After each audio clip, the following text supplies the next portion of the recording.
আমরা বর্গ করা কিছু সহজ কৌশল শিখব, যেমন টাইপ 1 শেষে শূন্য থাকলে, যেমন 20 20 এর উপর স্কয়ার করব। এখন এখানে শেষে শূন্য আছে আর সামনে আছে 2, আমরা শূন্যটাকে ধরবো না, সামনে 2 আছে, 4 2 এর উপর স্কয়ার করলে হয় 4, তারপরে শূন্য আছে, শূন্যের উপর স্কয়ার করলে হয় দুইটা শূন্য শেষ। তারপরে 30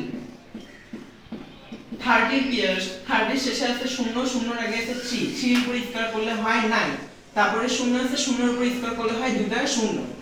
তারপরে যেমন ধরি 50 50 এর শেষে একটা শূন্য আছে, তো শূন্যর আগে 5 আছে, 5 এর উপর স্কয়ার করলে হয় 25 আর শূন্যর উপর স্কয়ার করলে হয় দুইটা শূন্য। এখন আমরা শিখব টাইপ 2। টাইপ 2 শেষে 5 থাকবে।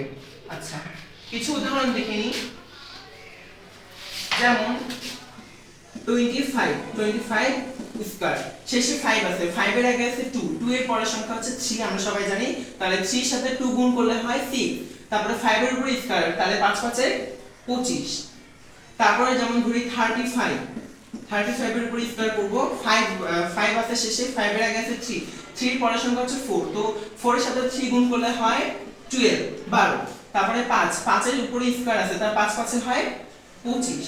তারপরে একটা বড় সংখ্যা নিই, যেমন 85 এর উপর স্কয়ার করব, এখানে শেষে 5 আছে, 5 এর আগে আছে 8 8 এর পরের সংখ্যা হচ্ছে 9, তো 8 9 72 72। তারপরে 5 আছে, 5 এর উপর স্কয়ার করলে হয় 25।